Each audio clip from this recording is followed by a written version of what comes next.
thrown against the car, handcuffed, and that's what happened last night. The police kicked in the door, shot him twice in the chest, and he died.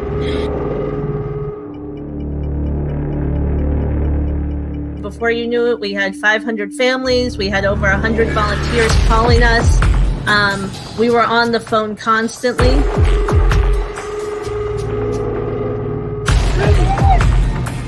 And I can't get it. And I got one police department telling me they don't know who's in charge. I got another police department here. Everybody's got a gun and nobody knows who's in charge. Can anybody figure out who's in charge yet? Is there anybody in charge here? Any police officer in charge? Are you in charge? I can't find anybody in charge. That's the problem.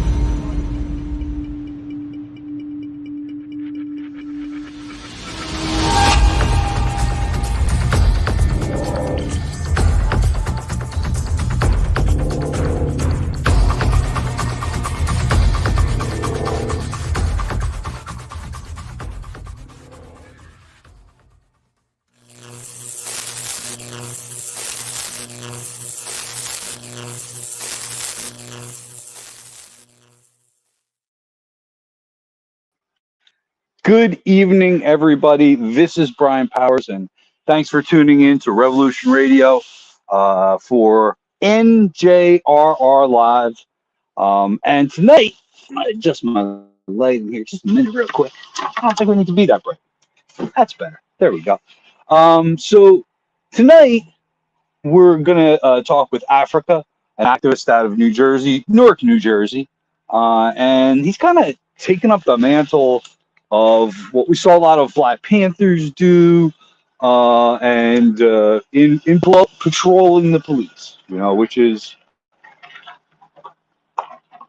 both dangerous, courageous, and something that maybe, you know, communities should be doing more. So we're going to have Afrika join us, and as well as another editorial board member, Ben Zarofsky, who's an attorney out of Newark, New Jersey as well. I don't think he practices his offices in Newark anymore, but he was in Newark for a long time, represented a lot of activists, and is going to give us some legal perspective on that. So stay tuned.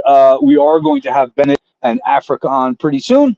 But before that, I'm going to be joined by my comrade Christian Perez, and we're going to do Joe or Schmo again, which is, I think this will be the third time we've done Joe or Schmo. The first time, got to give credit to the title, Joe or Schmo, to our writer, Leah.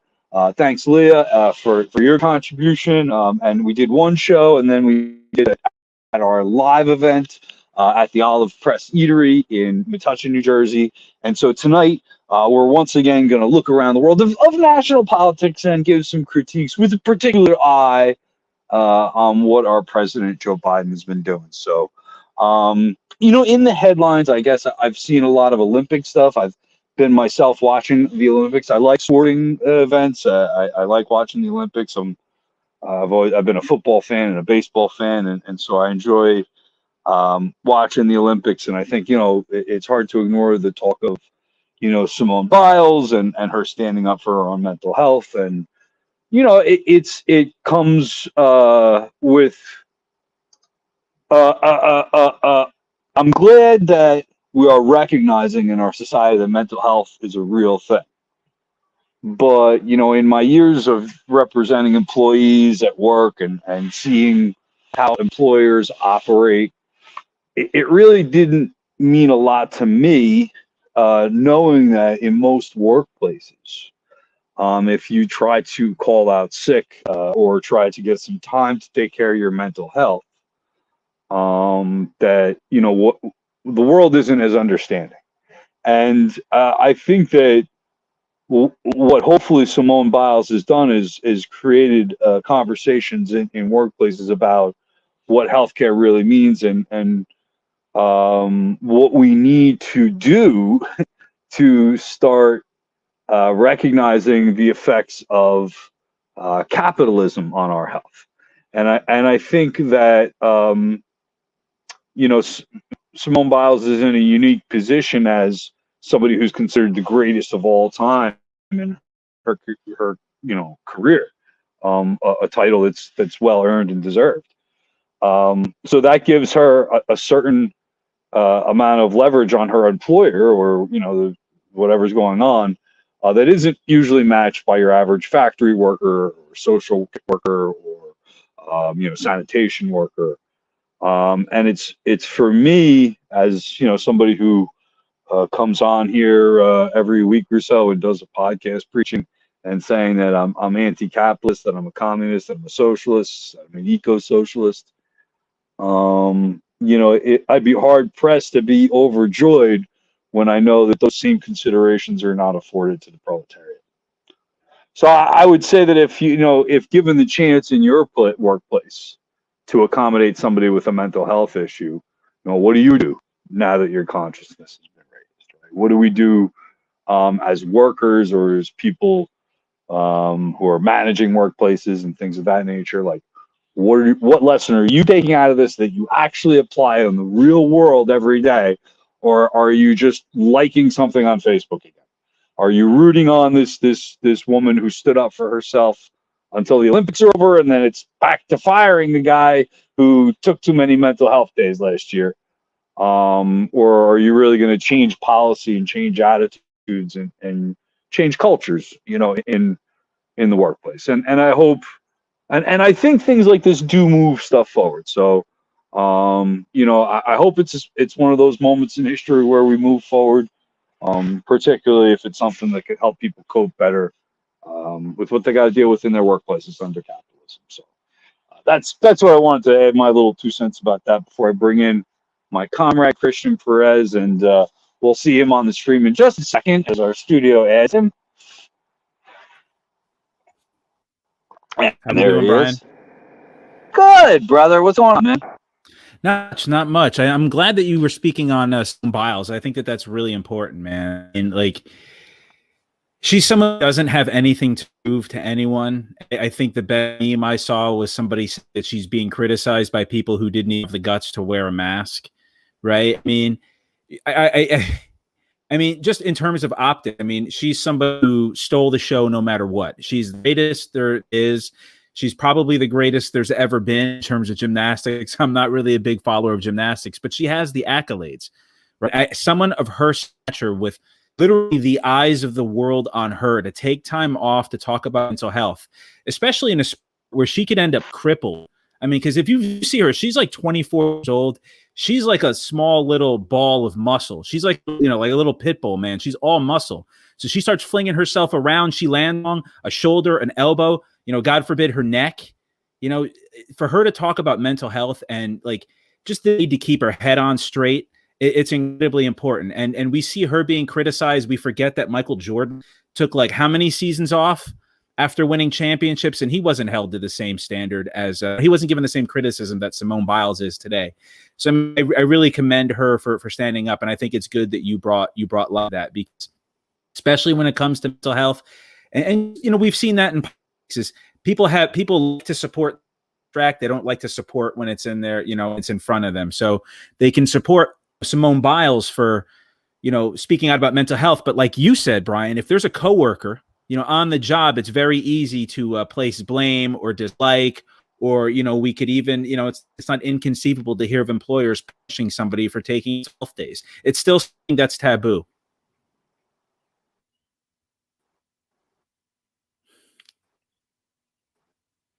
Can you hear me? Yeah, I think it's my connection's not the best either. Like I gotta. No, it's all right, man. It's all right. I'm seeing some issues pop up again. It doesn't seem like we get through a lot of shows without tech issues, but I want to assure people that we're going to get back into a new studio come September. We have done some temporary things up here, as some people notice. I'm outside because you get a better cell phone signal outside, and it's actually a beautiful night out, and I can smoke a little weed while I'm out here too, and not be worried about anything, stinking up the house or whatever. So, there you go. But important. Yeah, exactly. So we wanted to talk about our president, Mr. Biden, and there was a moratorium on evictions and foreclosures. Thankfully. And I actually didn't know. I think I had heard it, but I guess I didn't absorb it, that the CDC was the ones that had put out this order as related to COVID. and they were not going to put out another order, and Joe Biden wasn't going to put out another order, so they left it to Congress. And just, I believe today, as we were preparing for the show, it might have been as early as yesterday, that they did extend that moratorium until October. But it took some time and debate, which really seems odd given the current state of things in the country and why we would be throwing people out of their house. Well, landlords are crying, to the banks are crying, and all the rich people are crying. So let's throw poor people out of their homes. Yeah, I mean, this would disproportionately affect families of color, in particular Black families. I heard something like 15 million people, 0.5 million households run the risk of being evicted. So, I mean, this is incredibly important. Like millions of Americans are in danger of losing their housing. And I mean, like just the foot dragging in Congress, Republicans aren't going to do anything, right? I mean, it's up to the Democrats. And unfortunately, we live in a world where we don't see the enthusiasm for progress from our elected leaders. I mean, they're on the take, man. They're shills. So, like, there shouldn't be an issue, unfortunately, dealing with evictions. But this is how we're stuck. We're stuck.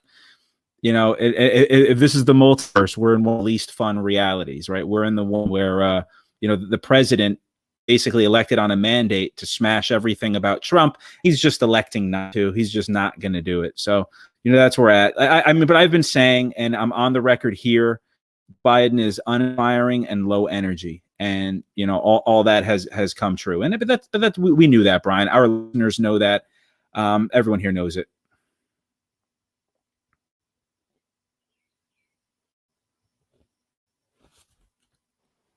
So some of the battles that Joe Biden has picked and chosen not to fight stand out more than the battles he has fought. We go back, we're critical of him for the $15 an hour minimum wage. But there's also been the Medicare for All proposals, which he really didn't campaign for Medicare for All. No, he said he wasn't signing the legislation if he had it. Right. I mean, that was he from day one. He said it's not going to go to the Senate, but he said even if it did, he wouldn't sign it.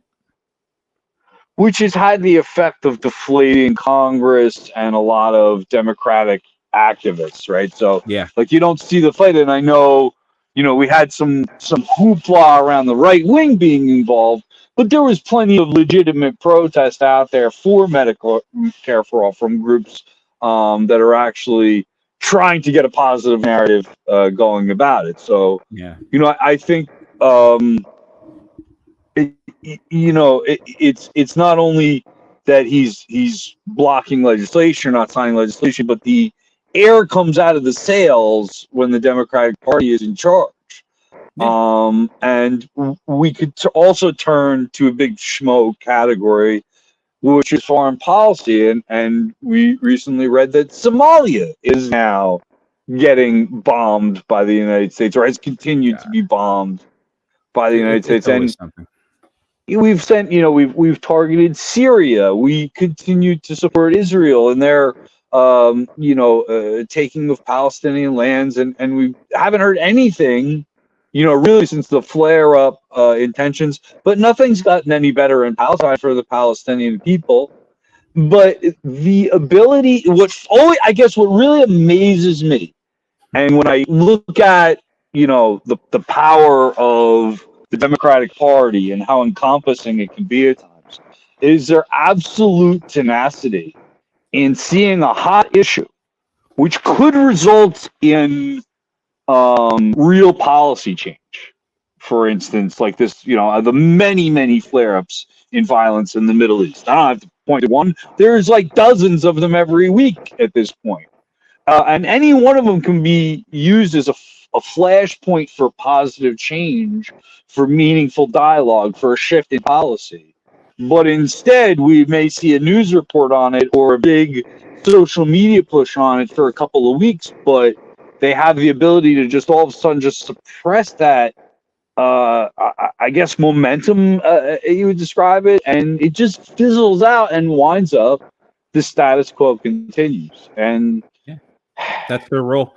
Yeah, I mean, it's frustrating because I get into it with a lot of my far lefty friends who are like, "See, told you the Democrats were shady." I'm like, I've known that, right? I've known that my entire adult life, right? I know, like I know that, right? But Joe Biden's thing will fundamentally change, right? This is why, I mean, I'm a Democrat, but I'm not really a Democrat license. I'm a member of the party. I don't get involved. I'm not a liberal. Right. I did it so that I could vote for Bernie Sanders here in New Jersey. Right. I don't go to party meetings. I haven't been to a party meeting since 2016. And that was when I was working on Peter Jacobs' campaign. I'm not a liberal. Like, I don't know. But this is, I'm rambling, but this is what the Democratic Party does. I mean, when we had our, when we were at the the Olive Branch Eatery, I said it that I used was the Democratic Party is the grave of progress. Right. I mean, have you ever been to a Democratic Party? Have you been to a local Democratic Party meeting, like a town meeting or a county, maybe like a small? Yeah, like once or twice years ago, but it wasn't. Do you remember that experience? Like, I'm curious to know, like, not really, what your experiences were, because I went to exactly two towns. I remember there's so there's obviously like, yeah, I mean, there's your more liberal corporate Democrats who think. Still think that, who still think that Al Gore ran a great campaign or whatever, right? There's still those people who are mad at Ralph, just that older wave of right? These are people that hate Bernie Sanders because he's not a real Democrat. Try to ask them, like, what is a real Democrat? But, it's a lot of people talking over each other because are usually more progressive people. And then you're usually older or centrist or backing liberal. I mean, this is like, it's a big part of the Democratic Party are these people that legitimately that Democratic leadership has everything, figured out. It wasn't it wasn't an inspiring thing. I mean, and this is years ago. I mean, it might change, but it wasn't an experience where I'm like, wow, like this is good. This is how things are going to happen. It's inspiring for me.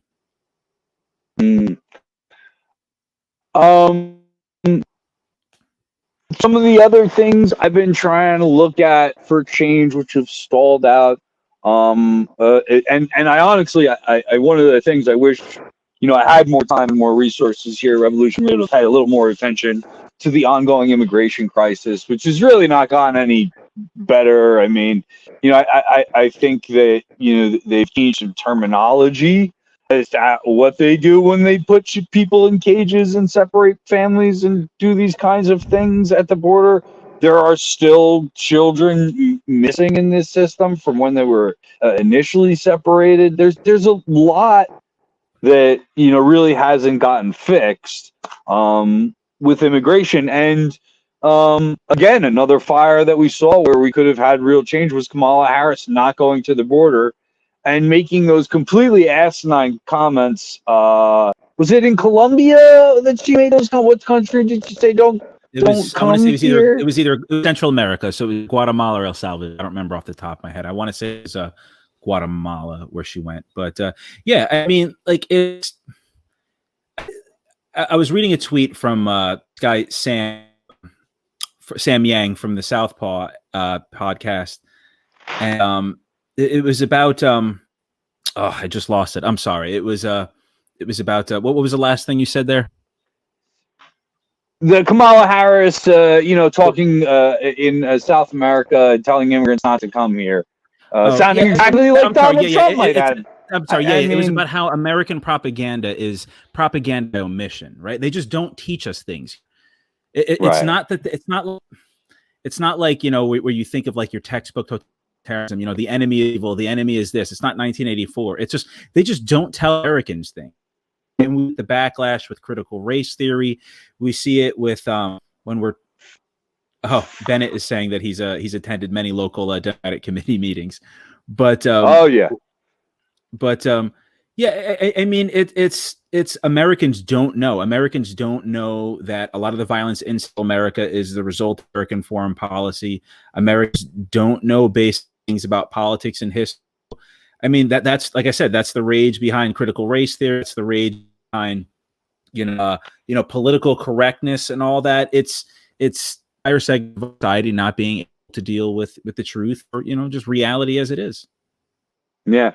And Sam Yang, of course, we did a show here on Revolution Radio. I'm sure you can Good guy. take a look in our archives. We got a search bar on our website, and I'm sure our crack staff will provide some links on the blog post that accompany this podcast. And so let's do our commercial break. With that, I honestly, I think there's still a lot to be critical of Joe Biden, but I think the term inaction, the kind of just it just is an appropriate descriptor for the administration, and I don't see a lot changing until we have some type of revolutionary, independent, activist base, which is not so algorithmically tied to the trends of the Democratic Party.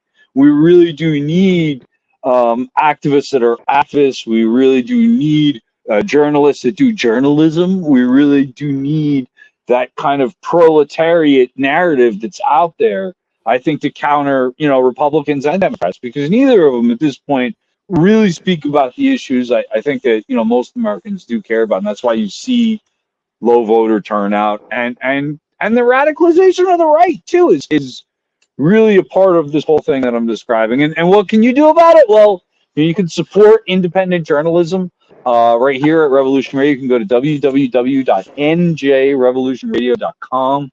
You can make a donation, or you can become a member of our editorial board. Our editorial board contributes by way of financially sustaining the organization, helping to pay for our staff and the upkeep of all our platforms, as well as ideas for stories and reports. And, this is really the base of support that, independent media needs. We don't want to just be watching CNN and regurgitating the nonsense that we hear from corporate media, but being able to have people that support this network, both financially and, with their activism, because those are the people that we follow on social media, that we talk to in the DMs, that we talk to on the phone, that we do the video conferences with.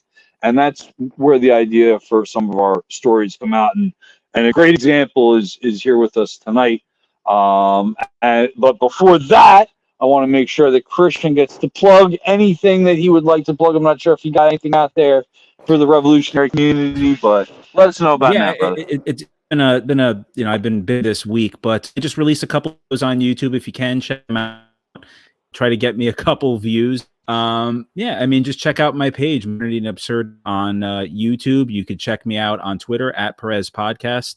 Like I said, I'm not the biggest online person. I don't really love Twitter. I feel like Twitter is a distraction, especially for a lot of people on the left. I feel like Twitter is causing a lot of unnecessary division among the left. And I also fully believe Twitter doesn't really have the power that people think it does. But that being said, I am on Twitter, and you can follow me on Twitter. You can find me on Facebook. You can find me on YouTube. And please go back archives, check out the old Revolution Radio interviews that we're doing. We've been doing this a couple of years now.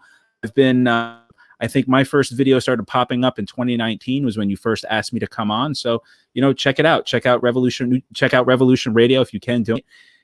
It falls on organizations like ours to tell the truth. Yeah, it's been a fun project, man. It's had its ups and downs, and we're getting ready to take a little vacation time. Idavox is off. We're going to take a few weeks off here. So it's going to be back to full strength mid-September, just so everybody knows. But it's been fun because of being involved with you and making those comrades and doing stuff with comrades. And you actually see the results of your work on a weekly basis here, and on the podcast and all that. And it's steadily growing. So thanks for joining us up. Tonight, we're going to welcome our guests, and we can bring them in now. We're going to bring in Afrika, who's been on the program a number of times, and also Bennett Zarofsky, who is making his second appearance, I think. Maybe his third, I'm not really sure. But Bennett I've known for a very long time, going back to when I did my first rally. I organized my first State House rally ever for 15 now, probably about 7 or 8 years ago. and Bennett and the IUC and the Solidarity Singers wrote a song for the $15 an hour minimum wage, and I remember that was really cool. It was only a couple of activists, and we were pretty young, and I didn't really know what was going on. But it made me feel welcome. I remember it was like okay, you're cool with us here. We even wrote a song about this cause. So Bennett, I don't know if you're there yet. We can't see you. I got a black screen, but I'm not sure if I can hear you. I'm here, but my camera There you doesn't are. seem to be working. Okay, well, if you can figure that out while we do some introductions, I'm going to talk to our comrade Afrika first. In Africa, I'm going to start off by playing a video that one of the videos, and we got a few clips, but video 3 is where I want to start off with. So if Leah could play video number 3, you're cruising by here, and for those of us who are podcast listeners or checking it out, don't see it. What's going to be happening here is our comrade Afrika is going to be rolling by some police activity in his. This is a hometown of Newark, being patrolled by the Essex County Sheriff's Unit. Here we go.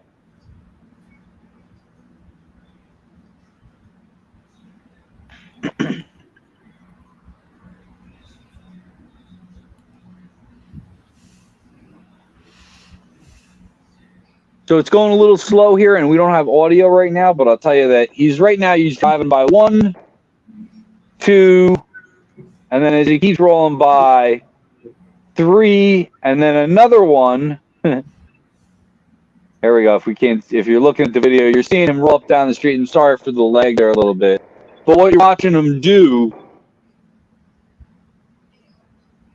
Do we have audio there, Leah? We had audio in rehearsal.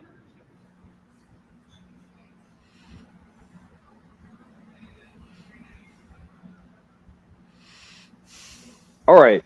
So when you're rolling up, I'll just describe what you're seeing, and I apologize. I can get. Here we go. Yo, this is hidden taxes, yo. This is really hidden taxes. This exploitation of the community. Look, yo, every day, man. Every day they out here. Look, 1, 2, 3, 4. Look at all these cars out here. They just pulling people over. Ain't no space right here for nobody to commit nothing. To do nothing, to run, to violate no traffic laws.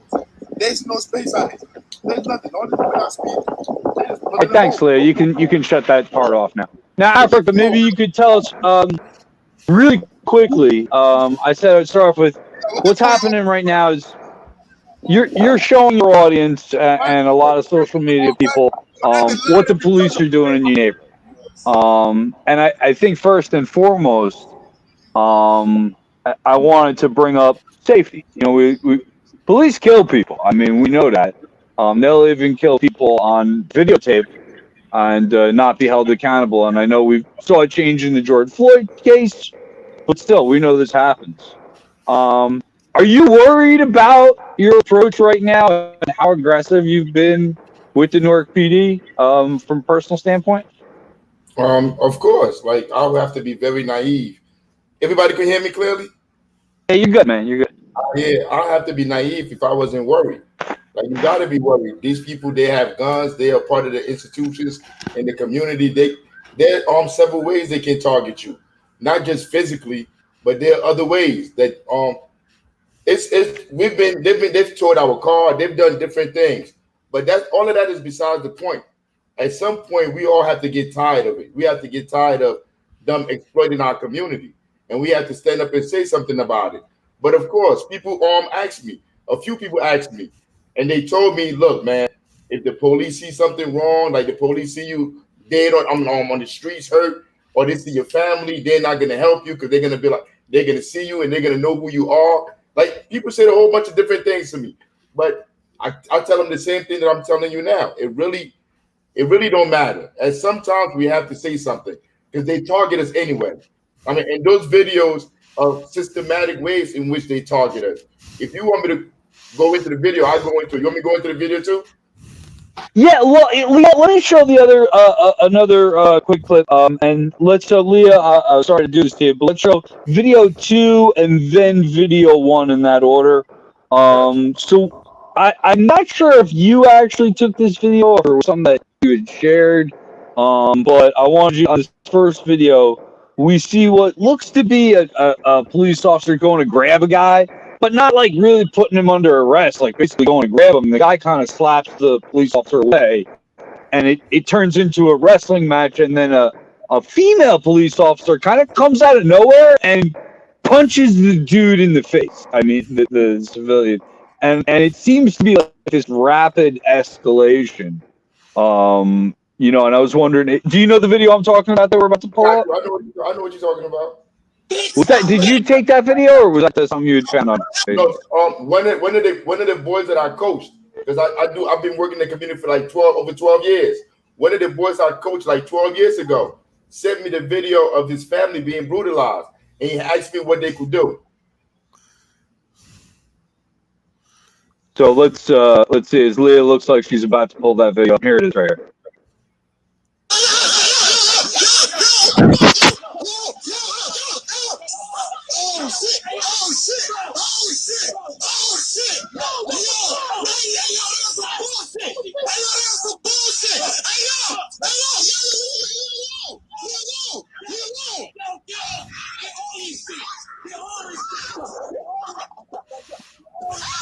Now, all right, so then we can move on to the last video. We could talk about this one really quickly. So now, was that in Newark, Africa? Yes, that's down the street from the last video. Right. I got you. And so while Leah pulls up the third video, let me ask you, what happened there? I mean, has there been any kind of investigation or any progress since that video went public? No. Well, but these are two different incidents. This incident, this video that we're looking at right here, this is from June 1st. This is a whole different case. This is the Rodwell family. The police have been targeting their family since June 1st when they jumped out the car and they frisked the four brothers, assaulted them and locked them up, and charged them with resisting arrest and assaulting a police officer. And then they went on the media.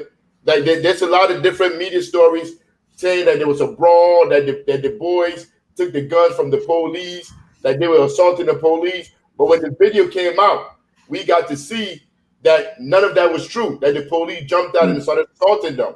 And right now, that big police truck that you see is parked in front of their house. It's like they intimidate them. They had the police, they had probably like 5, 6, 7 different cop cars all on their block and blocking off the entrance to the street. So all this manpower is being focused on the family because the police know they're wrong and they're trying to intimidate the family and not going on, like not challenging them legally. All right, thanks. So I think we're done. We can stop sharing the videos there after this one real quick. But this is, this is the one. Okay. Yeah, the police. I want to be. Can we hear this? I'm not hearing the audio. Can we turn the audio up? You approaching people without body cams on. Sean, call me. Thank you. You're approaching people without body cams on. There's no video to record or document what you guys are doing when you're recording us now, right? But where's your guys'? Know what I'm saying? Aren't you guys? Where's your office? Where's all your officers' body cams? Hey, where's your bag? You guys are officers, detectives. What are you? What do you want to be referred as? That's not your concern. You know what I'm saying? Where's your body cam? All right. Walking up Thanks a lot, Leah. You can stop sharing it right there, because that's the part I want to get to, and that's why, of course, we have attorney Bennett Zarofsky with us today. And Bennett, we're going to have a little bit of a wider discussion about police resources and how they're being used. But that piece of video troubled me right there, because Afrika, who were they? I mean, were they detectives? Were they? Do we ever identify who these guys are? They don't answer to the community. The person you heard questioning them was a neighbor of the family that was being targeted. Those officers were just staying there monitoring the home of this family that they had abused on June 1st. And this is a daily occurrence when they wake up in the morning. I think that was like 7, 8 o'clock in the morning. When they got up in the morning, the police is already stationed in front of their house. Intimidated. Like when they open the door sometime, the police is on the porch, on their porch. And they've had them, they're recording them. on their porch. Like, just imagine you wake up on a daily basis and the police are directly in front of your steps, right in front of your house. When you walk out to go to work, they're sitting there. They're not there because you've committed a crime, that you've done anything. They're just there to intimidate you. And these things are not in the media. The Democratic Party, the Republican Party, whatever media, they don't talk about these issues. I mean, like, that is why it's important to create platforms like this on our own, so we could highlight these issues. But these are the things we go through on a daily basis. Tomorrow, they're still going to be there when these kids wake up. The police is going to be stationed there in front of their house, intimidating them. I mean, they had a vote. They had. I don't want to go too far, but they had a voter registration drive to try to fight back against the police and those in power that are doing nothing. The police shut it down. The police shut the voter registration down. They put up yellow tape and they stopped it. They stopped them from organizing. I mean, but like, this is what we deal with. Yeah. So, Ben, let me bring Ben in. What I think we should maybe do is talk about some of these police tactics and kind of see them as escalating tactics. And as far as some of these community patrols, now you had in one videotape where it seemed like an undercover police officer was walking back and forth in a crosswalk, looking for violations. And I have seen this as a police tactic in other towns. So what the police will do is they'll have somebody with a radio, and then there'll be police cars up and down the block ready to pull people over as he identifies violations. And that could be a seatbelt or, maybe talking on the cell phone or running through the intersection and not stopping for a pedestrian. It seems to be this isn't something just being put in order, because I saw this in Edison, New Jersey, as a matter of fact, and then I talked to some other friends and said, yes, they've seen this before. So, Bennett, when I talked about this, we said most of these operations are legal, but maybe you could expand upon, like, what kind of crimes could be committed, what kind of things people could be charged with during these operations, and what kind of penalties they hold. Well, if you're only talking about driving violations, they can only be charged, assuming that the police are not fabricating things, which isn't always a safe assumption. But they can only be charged with things that they observe, because they have to testify in order to prove the case eventually in court. So in the case of someone walking in a crosswalk, and reporting incidents to another officer who then pulls the driver over, you're talking about moving violations of various sorts. And, in some places, it's important to enforce those laws. I mean, I don't know about you, but I've been in crosswalks which drivers disrespect and had some close calls. And of course, in a city like New York, there, is a constant battle with pedestrian fatalities. And there's been a lot of public pressure on the police to try and take more steps to reduce pedestrian fatalities. So some of that work is appropriate work. It's a question of whether they're always being deployed for appropriate purposes, such as enforcing safety laws where they have reason to believe there's been problems, or whether they're being enforced for what I would say improper purposes, which is they're principally trying to raise money for the town by writing as many people up as they can with things like ticket quotas. And, as we saw, as things were developed around Ferguson, but in many cities where it seems to especially target the poor, and where there's accelerating penalties if you don't pay your fine on time, if you don't show up in court, and it becomes a way of keeping poor people down. Or sometimes, of course, keeping black people or Hispanic people under control. In other words, for example, if they're doing what you say and they're only pulling over the black or Hispanic drivers, or aren't pulling over the white drivers who are committing the same violations that they're observing, if you could prove that to be the case, that's racial discrimination. And, there may be remedies for it. I mean, that's the type of thing that when the Justice Department comes in and audits police departments in a city, like they did in Newark, and as in the last years of the Obama administration, they were doing in more and more places, they can detect because they gather enough of a record of what's going on that they can, make their case and hopefully get a consent order or go to court if necessary, but usually towns surrender once they finish doing their investigation if they reach these conclusions. And those things had a big effect. Of course, when the Trump administration came in, he cut all those out and said, the Department of Justice shouldn't be doing this.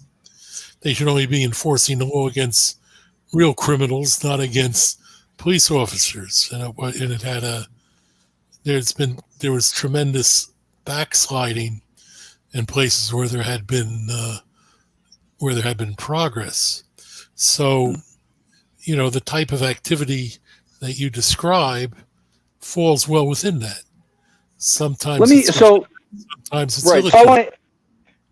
So I want to ask Africa. I mean, let me play devil's advocate for you, Africa. I bet you, and I will bet you, if I walked around Newark and showed what you were doing in this particular operation, I'm going to leave the other more serious issues aside for now. But tell the people in Newark, listen, cops are out there, they're pulling people over.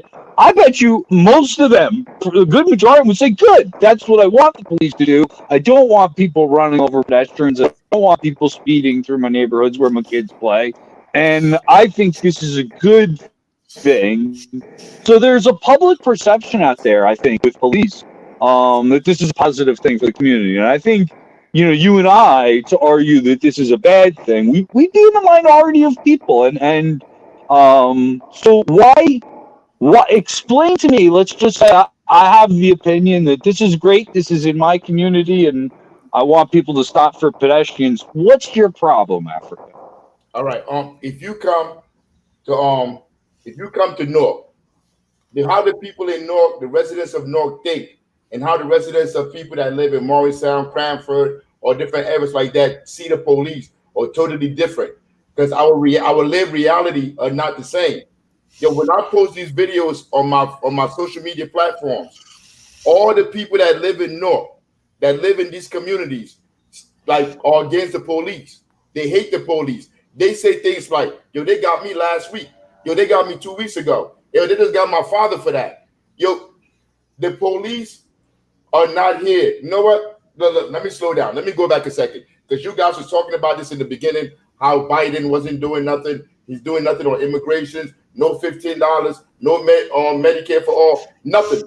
He's done zip. While he's been bombing other countries, they're telling immigrants, don't come to our borders. They still have the cages. They still oppressing people at the border. These institutions that we are all invested in, that our tax dollars help to fund, don't work for us. We understand that. That's why we say we're socialists, we're communists, we're this, because we understand those institutions don't work. The police department is under those institutions that is oppressing us and taking money from us, from the workers, and they work for the people that control those institutions. So now when the police come and they tell me, we're doing this for your benefit, but when you watch them with your eyes, they step in the street when you're like a car length away. And because you're a car length away, it's too, like if you hit the brakes, you're going to come to a full stop. And sometimes people go around, like you can physically watch what they're doing. And they deliberately wait until they see like you're close to step in the street. Sometimes you don't even see them, because they're on the other side of the street, and you keep going, and they give you a ticket. What I'm saying is, what they're doing, it's not for public safety. There's no equivocation about this. We know public safety. They could stand on the sidewalk with a sign, slow down, don't speed. They could do things like that. They could put up a blinking yellow sign. There's a number of things they could do to make sure people don't speed. They could even put a red light. They could put a light there, but they refuse to do any of that. They get about 8 police cars with 2 people in each car. These are all people that we are paying. And then they have someone stepping in the street and trapping people into cases. Now, when they give you that ticket, and if let's say you don't get the ticket in the mail, it happened to me before, and you don't even know about it, they suspend your license. You can't go to work, and when the police get you, you're going straight to jail. Let's say you do get on the Zoom call, because everything is on the Zoom call, because it happened to me before. You can't get on because you have bad connection. Yo, they will put a warrant out on you, even though you're on a Zoom call. And I have all these things documented. They're on my page where a judge is putting a warrant on me because I was 30 minutes late to the Zoom call, even though I've been trying to get on for like over 2 hours, and my lawyer wasn't there. But all these things are not documented. People don't see this. So like somebody that's living in Livingston can be watching the video, or the police are out there doing their job. But they don't understand the police in Newark are under a consent decree because they've already been found guilty of violating people's constitutional rights, of targeting people, of being racist. This is, as we speak right now, the police in Newark are under a consent decree. So we already have the evidence that they're not working in our best interest. And still nothing is being done. Who can I report to on the consent decree? What's his name, Patience? Harvey something. But we've sent them emails. We've tried to call him. We try to find his number on the internet. You can't find none of these people because these institutions don't care about the people. And we let must. Me ask. Let me. I want to ask Bennett. Maybe he could give it. What is? I mean, I heard a lot about the consent decree, and I know Africa. You know the details about this particular consent decree. But can I get a general definition? What is a consent decree? What does it mean? What does it do? I don't know. Well, a consent decree is a settlement of a lawsuit. I mean, that's what it is. So what a consent decree says depends upon what the lawsuit is about. In the case of these police department consent decrees, they are usually doing an investigation, and before they actually file a lawsuit, they write to the city and say, "We're getting ready to file this complaint. This is what it's going to say. You know, you want to meet with us, and let's see if we can resolve these things without litigation." Or sometimes they file the lawsuit and then they negotiate. But the consent decree, which is how most of these are resolved, frankly, it's how most litigation is resolved of any type. Overwhelmingly, very few cases go to full trial. And even those that go to full trial are often settled by consent decrees when an appeal is taken by the losing party or something. So, I mean, that's what a consent decree is. There's a particular type of consent decree geared to the Justice Department investigators and you know, what they do. And they, you know, it's hard. A lot of the things that Africa is referring to could be challenged in court if you gather enough evidence and you have the means to put it across. But very few organizations and certainly very few individuals are in a position to do that. So the Justice Department, when it's operating properly, they have staff which are really excellent. You know, for many years, I served as a special master over the unconstitutional conditions of the jails in Essex County and in Newark.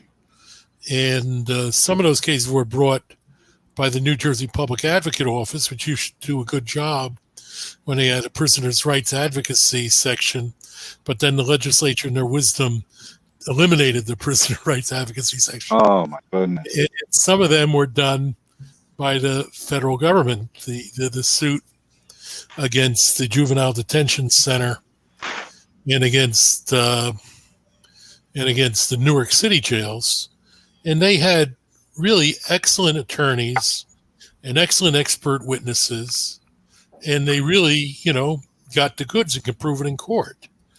But it's very difficult to prove these in court because, I agree with Afrika. Basically, everybody's working for the people in power. And the people who don't have power, right? It's much more difficult. I mean, you really have to prove the case. One of the advantages is when the U.S. government comes in, they're perceived as having the power, right? The judges treat them well. I mean, the ACLU in the past few years has greatly increased its strength and ability. And in the case of Newark, the ACLU was very active in bringing the advocacy that convinced the Department of Justice to come in and do its thing. But then you do have the problems that Afrika referred to. It's not always easy to get in touch with the people who are supposed to be supervising it because it's usually indirect. Right. And, it needs a level of sophistication. And again, in the case of Newark, I don't know if Afrika's been in touch with them, but I understand that the ACLU and this organization that they formed, I forget the exact name of it, the Coalition for, I forget the exact name of it, has continued to try and be active in monitoring the police in the consent decree. And I believe the People's Organization for Progress is also involved in that effort. And, I think it's important to get involved in that. I mean, one of the cases that Afrika mentioned with the Rodwell and Spivey brothers, some of those organizations have been involved, and they did get a fair amount of publicity that countered the original stories that were put out by the police that were quite effective. And I think they even got Ras Baraka to make a statement that, although it was in some ways not taking a side, did admit that the police that the story the police put out first was not accurate and had not occurred.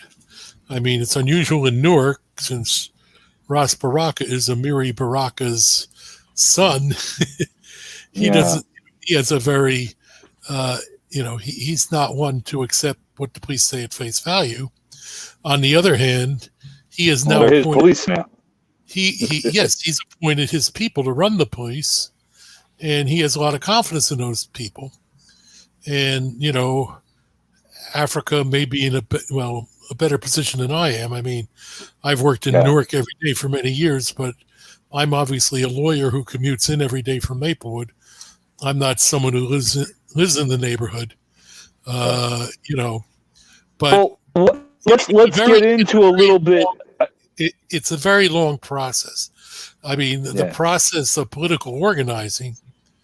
I mean, what was reported about breaking up a voter registration drive, that's something that certainly might be actionable if you have enough documentation that it in fact occurred. The problem is with police all the time, I believe that most police test the lie as much as they testify. But when they appear in court, they're wrapped in credibility, especially in front of juries. And in most judges, some judges are skeptical, but they're outnumbered by the judges who have a tendency to believe, if there's only one person's testimony about the other person's testimony, the police have tremendous advantage. That's why the type of That's why body cameras are so helpful, and it's why citizens like Africa taking videos are very helpful. Yeah, Because it absolutely. I mean, that's exactly what we saw with George Floyd. But for that Yeah. video that young woman took, none of that would have gone down. None of that would have gone down. Now, the videos you showed here a few minutes ago, they're very ambiguous without a lot more stuff to put them in context. You don't know what happened. Every time the police use force, it's not improper for them to use force. Every time, there's a dispute. But one of the videos you sent me in advance, which showed a police officer asking for someone's license and registration, and the person was slow getting it out, and the police officer was aggressively reaching into the car and trying to open the door, while the guy's saying, "I'm not arrest." I mean, that seems like improper police conduct. Yeah. There's a lot of it. Having the video, if that person is facing court, is going to be very helpful to them. The other problem is a lot of these incidents are very small individually. And even if they're wrong, it's hard to get a lawyer like me to take the case because there's not enough damages you can prove. Like a cop passes you on the street, but he doesn't arrest you. You don't spend any time in jail, right? And you have a bruise, but it's not so bad. It's going to be hard to get a lawyer interested in taking the case, and it's going to get hard to get a court to take the case seriously because, it's just small stuff, which is why these audits to our system, it's small, are important. Well, it's not such a small thing to the person, but to right, the system, exactly, which is backlogged with cases. It's a real problem, and a lawyer's got to make a living. There are groups like the ACLU. They can't take everything because they don't have enough people to do every case. They got to choose larger things too. And a lawyer like me, I got to make a living. I can't take a case where I don't think it's where I'm gonna have a hard time winning it all. And if I win, I'm not going to get much money.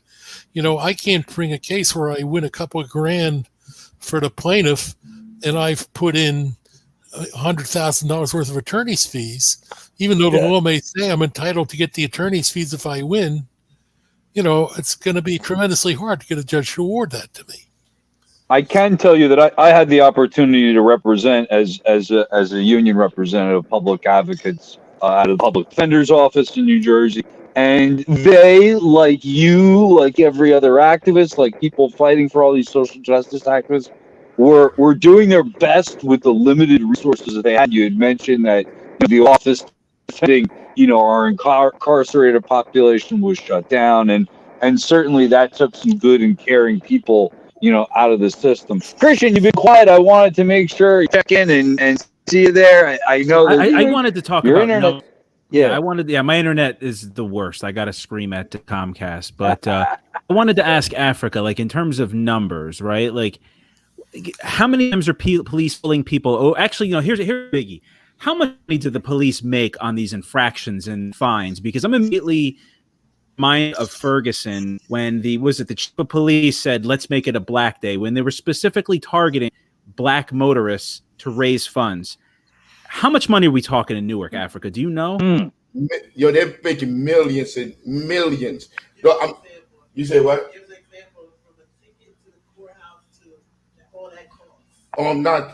Patience is the person. That's my wife. She goes with me on the patrol and she helps to record. She said, give them an example. But to get a lawyer after you have the ticket, when you go to court, you have to pay for court costs. It's so much different taxes that they impose on you. But it's already like you're asking a question that's already been answered. The consent decree already answered all these questions. That they make millions and billions from ticketing people on a daily basis. They sit at the park and they wait. Like the day prior to the video that you just saw here, when I walked up to the police at the intersection, they were at the park waiting for anybody that came out of the park, and they were ticketing them. This day was on the main street, Orange Street. where they were at ticketing people. So on a daily basis, they're strategically placed all around the city to get as much tickets as they can to fund what they want to fund in the city, which is themselves, which is their institution. Do we see police in the ironbound in these numbers? Portuguese community, or is it specifically black communities? Like, what are we talking about? There's nobody that escapes it. If you live in the ironbound, wherever you live at, if you live in North, they will get you. I mean, so it's like, it's really all the people of color that live in this space. I mean, like, if I go to Cranford, my wife used to work there. I used to go pick her up from work.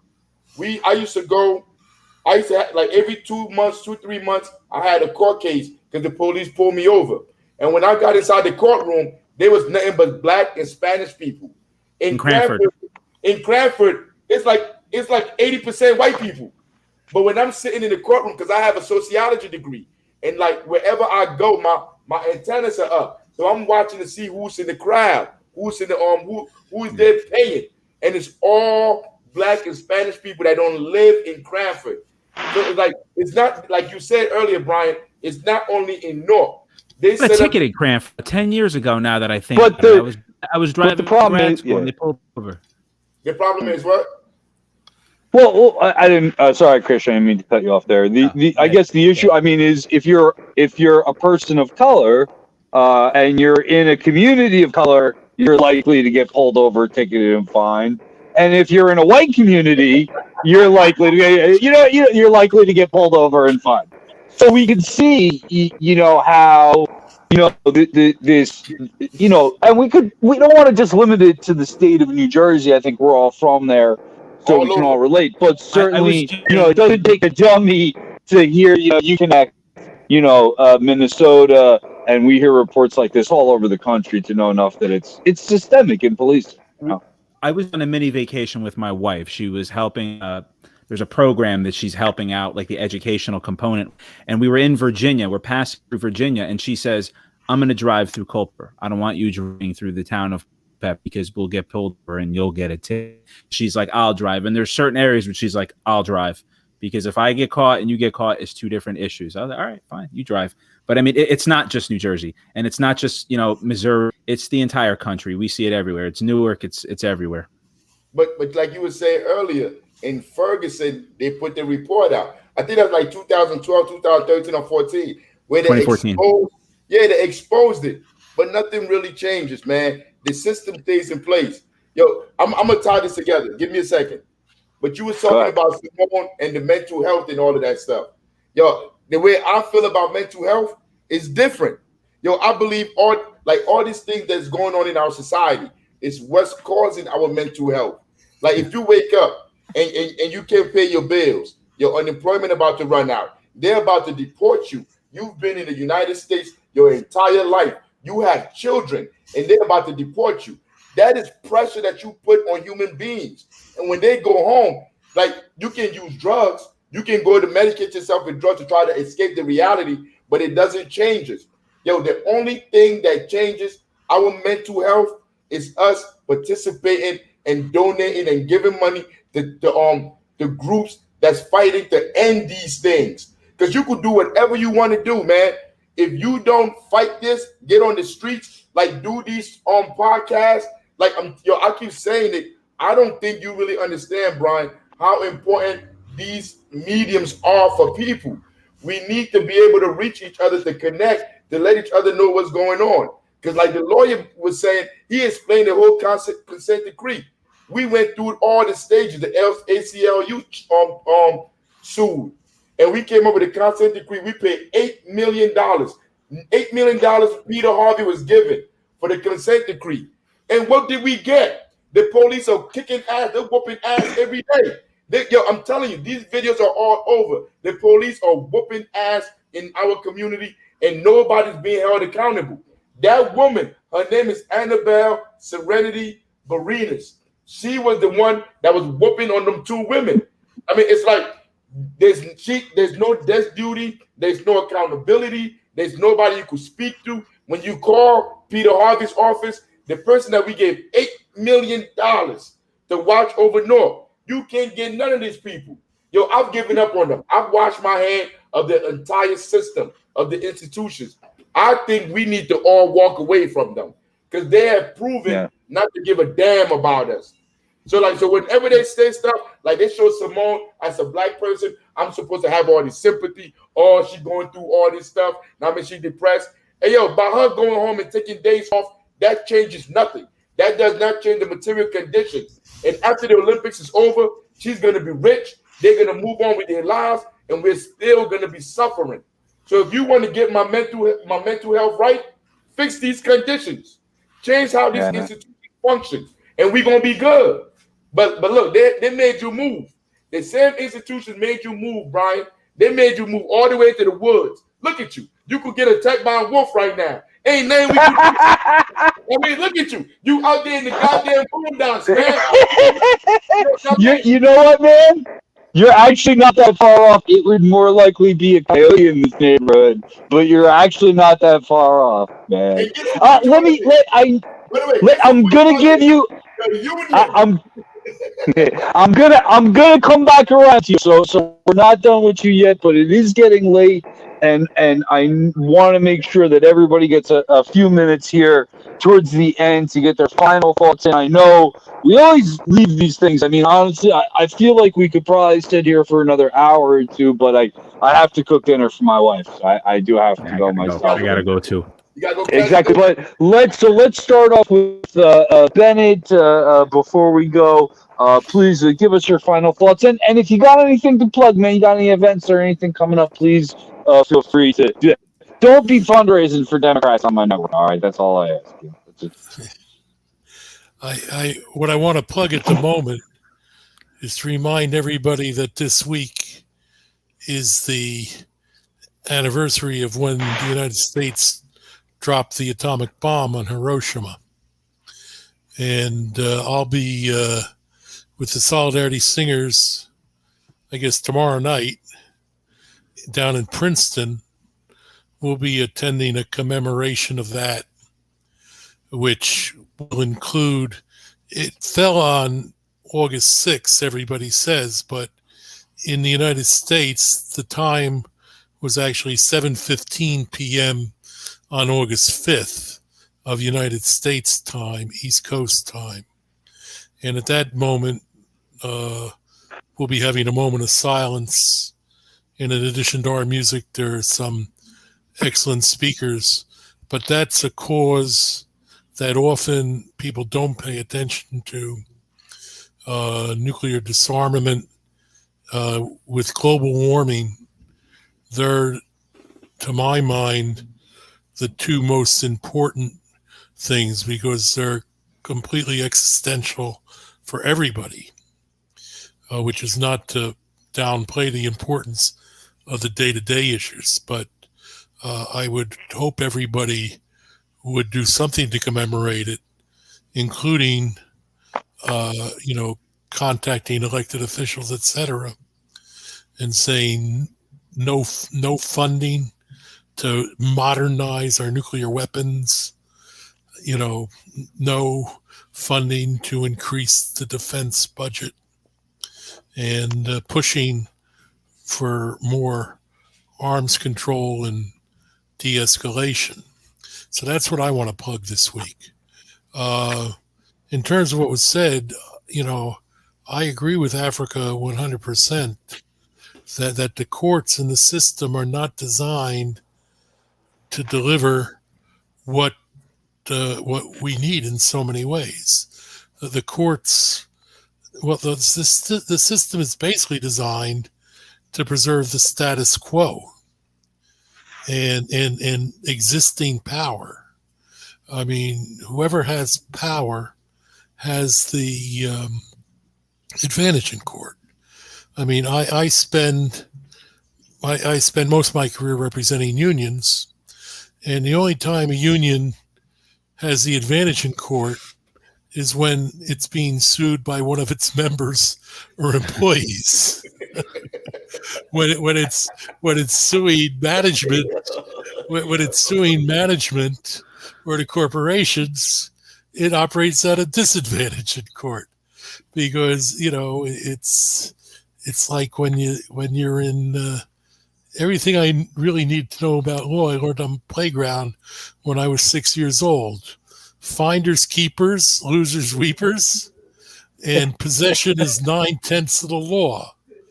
You know, if you have the power to act, at most the law catches up, and at most the law is ameliorative.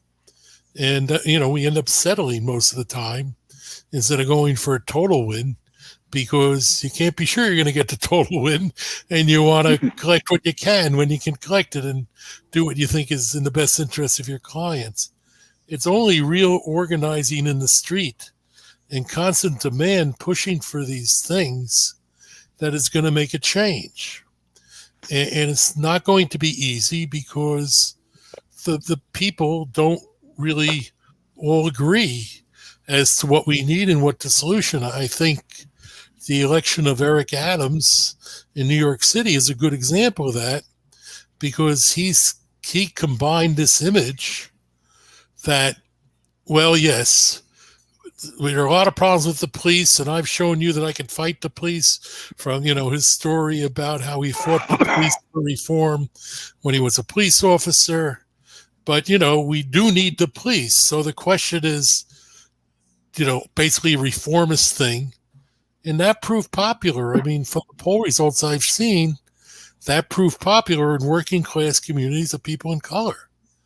And the people who were getting more of the votes for a more radical position on the police, a lot of their strongest districts were populated by people like me, not just white people, but even more upperly mobile, professional people who made it and aren't actually living on the streets. So it's that organizing and the education that's so important, and it's the only thing that can make the difference.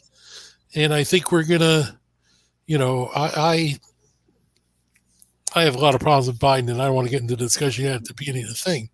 No, it's all right, man. I appreciate you. I appreciate you coming.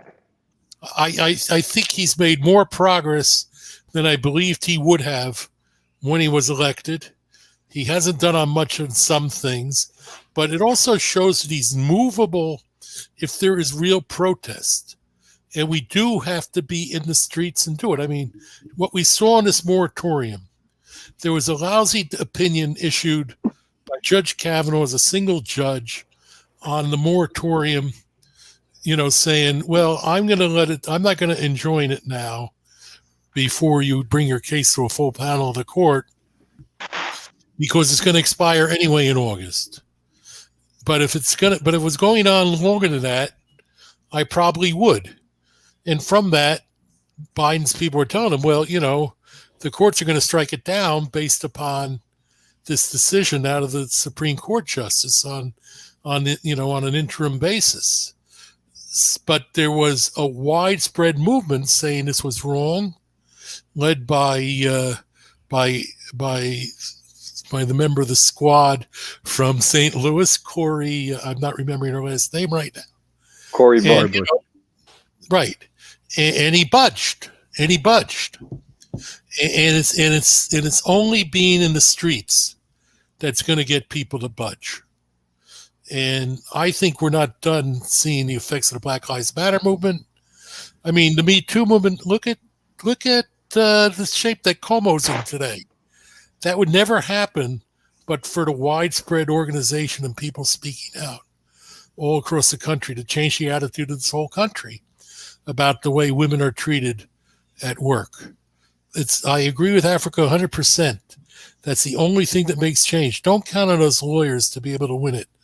That worked a bit when it was the Brennan court, when it was the Warren court, and really the Brennan court that followed the Warren court. He wasn't the Chief Justice, but he was the most influential justice there, with Thurgood Marshall at his side. And those days are gone. We now have a tremendously reactionary court. This court, if this court had Dred Scott in front of it on the state of the law that's there, I have no doubt that they would come out the same way that the court came out in Dred Scott. Yeah. All right. Well, thank you. Yeah. Well, thanks So a that- lot. Like I said, I do know we could talk for hours and learn a lot more, but like I said, we got to get going. I'm going to let Africa. I know you guys might have a few final thoughts before we go. I wish you had more time. I know you wish you had more time, but let's get the important stuff out of the way before we go home. Got you. Now I have to say RIP to Glenn Ford from the Black Agenda Report. I mean, I'll be remiss if I didn't say that. I've met him a couple of times, but I really didn't know him. What I knew was his work. Like coming home, reading his work and studying his work enabled me to see politics for what it is. I mean, like we talking about Eric Adams. Only 26% of Democrats came out to vote in that election because most of the people don't care no more, man. Most of the people know whoever they vote for, they're getting the same stuff. So it's like the people of New York didn't vote for Eric Adams. 26% of a targeted group went out and gave us Eric Adams. So he's not really for us. But look, if you want to support these people, the Rodwell family, they have to get a legal defense. Like the lawyer said, you got to pay for these things. Ain't nothing free. You can't go out there expecting lawyers that have bills to come out and do work for free. So they need to get paid. So the mother's cash app is $MONIQUE Rodwell, RODWELL. That's one word, Monique Rodwell, $Monique Rodwell. Yo, if you can, please donate some money to the family so they can fight back. One of the brothers is still locked up as we speak. The other three are home now, and they're gonna fight their case from the streets. But their brother, the one with the child, the one that they started beating on, he's still locked up. So if you want to help the family, please send that out. We have a camp. It's part of in Pantherism, because I'm a Black Panther too. In Pantherism, you have to create dual contending powers to try to fight back against the institutions in place. So for the last 12 years, we have a camp every summer to give the kids something to do from all day. So if you want to help us out, we have a cash fund, $ I live for the people. I live for the people. Please, if you have it, you can send it. If you don't, man, we understand. We understand people catching hell out here. And let me see. Yeah, you can reach me on Facebook. Everything. I don't have a big platform. I do the podcast, which is on All Power to the People channel on YouTube, and I have a Facebook page, MA'_ATMYS on Facebook. And if you want to help, man, like this is how you you donate and help. Even here, look, we need Brian to stay on, man. We need Brian Christian. We need y'all to stay on. You laugh. You think I'm gassing. I'm telling you, as a sociologist. No, I appreciate it. I'm not laughing. I'm smiling because I feel the love. 500 miles out here, almost being eaten by coyotes. Also, I can do a podcast with you. I feel the love, so I appreciate that, man. Because even my friends be like, yo, who is Brian? When I posted it on my page, somebody like, who are these people? I don't know them. I'm like, tune in and get to know them. I mean, because their people are probably saying, who is Africa? And we have to learn how to connect. We have to all connect. If we don't, they're going to keep us separated. And they're going to keep us picking people like Eric Adams to lead us. Somebody that's been a cop his whole life. But like, who else could you have voted for? If you couldn't vote for if you didn't want Eric Adams, who else could you vote for? There's nobody else there. The progressive candidate has been on MSNBC for the last 10 years, has been working for law firms that's oppressing the people. Leah Whitley, whatever her name is, that's supposed to be the progressive candidate. So like there's nobody to vote for. And that's why people are not showing up. But we need to have these spaces where we can talk to people. Because if we can't, they control the narrative. Yo, I love you guys, man. Whenever you need me, I'm pulling up. Whenever you need, I'm here, man. But I love you guys. Continue doing the work, y'all. All power to the people. All power to the people, man. Thanks a lot, Africa. Appreciate you being here. And he's a guy that comes on the show a lot. So before and then finally, Christian, we made it. I kept you up late. We made but all the time is yours. If you got a final thought, go ahead. All the time in the world is yours, and then I'll check out the New Jersey Revolution Radio episode we did with Sam Yang. It was a goodie. had a good conversation, talked about some issues, talked about left martial arts culture. If you get a chance, check out the episode, check out the Southpaw podcast. I'm going to talk to my wife to see if she's doing anything next Wednesday night. I would like to know. I'm going to see what I can do. Other than that, check me out on Twitter at Perez Podcast. Check me out on Facebook. You can look me up, Christian Perez. You could find me my other page, Modernity, and I'm available on iTunes, Stitcher, wherever you podcast, Modernity and Absurdity, the podcast. Check out my posts, check out my podcast, and if you can, give Revolution Radio, njrevolutionradio.com/donate. All right. Thank you very much, man. We'll see you again real soon. Christian Perez, great friend of the show, and an overall supporter, a member of our editorial board. And look, we're going to take a few weeks off. I know those of you that tune into the IDAVOX report is off for the month. NJRR Live is taking some vacation, so we'll probably only do a couple shows this month. And I know I'm taking off next week, so we're enjoying our time off in the end of summer before I got to send my kids back to school in September, and then I promise you I'll have a little more time and energy for Revolution Radio. And it's because of our editorial board and their donations that we keep this thing going. I'm going to have to start to make some phone calls to raise some money because, I want to come back right now. If you notice, yes, I am in the middle of the woods and I could be eaten by a coyote, to be honest with you. I'm counting on the loudness of my voice and the bright light keeping them away. But the reason for that is I have a good cell phone signal out here and I can stream to you. And, if you're in, we're trying to tune into the last couple, I wasn't really happy. I pay attention to these productions, and while we are grassroots and they don't have a $1 billion to plow into the network, the sound quality and my ability to reach you and effectively communicate is important to me, and it's important to Revolution Radio. And so we're going to have to, get a few more pieces of equipment and upgrade the studio, but we're not far off. And quite honestly, I just put out a couple of calls in private meetings and a few DMs, and the response so far to my fundraising has been tremendous. And I want to thank everybody that's given some money.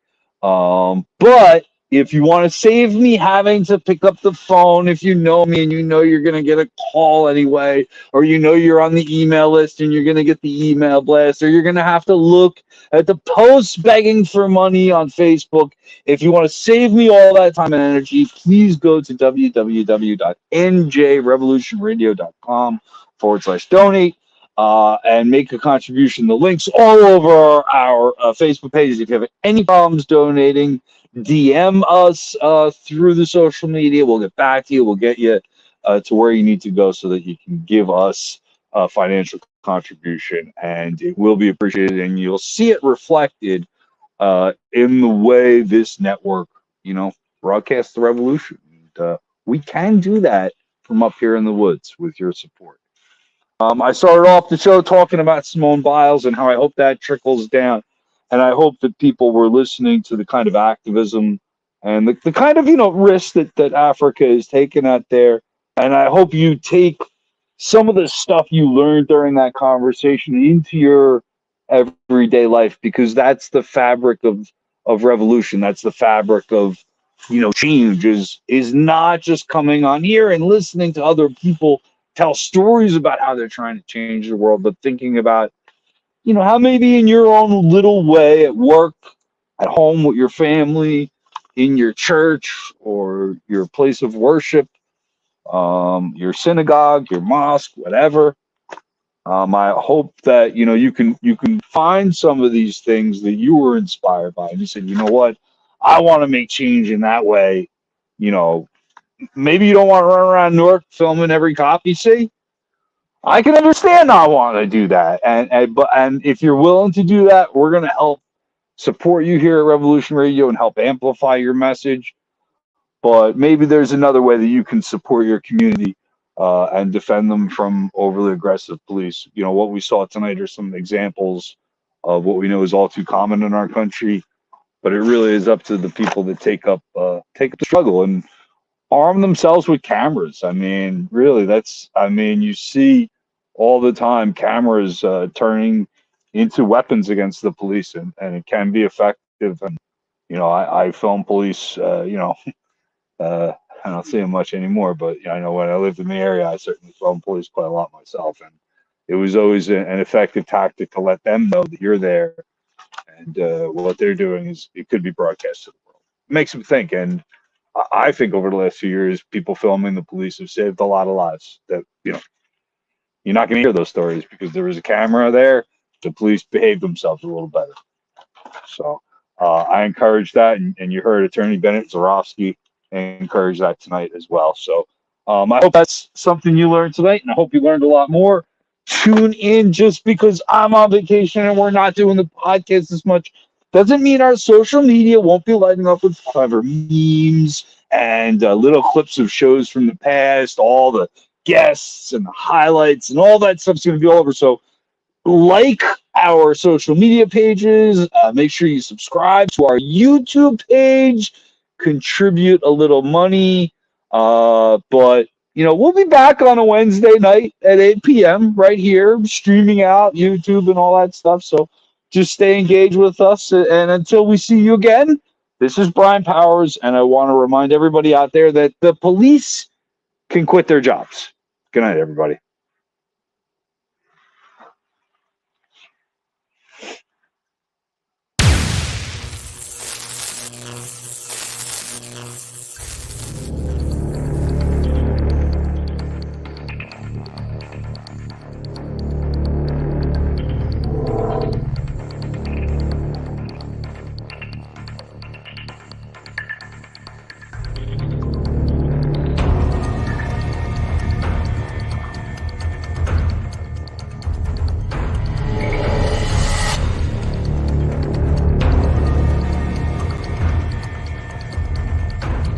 Thrown against the car, handcuffed, and that's what happened last night.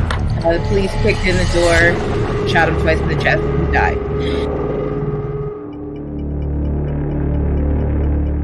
Before you knew it, we had 500 families. We had over 100 volunteers calling us. We were on the phone constantly.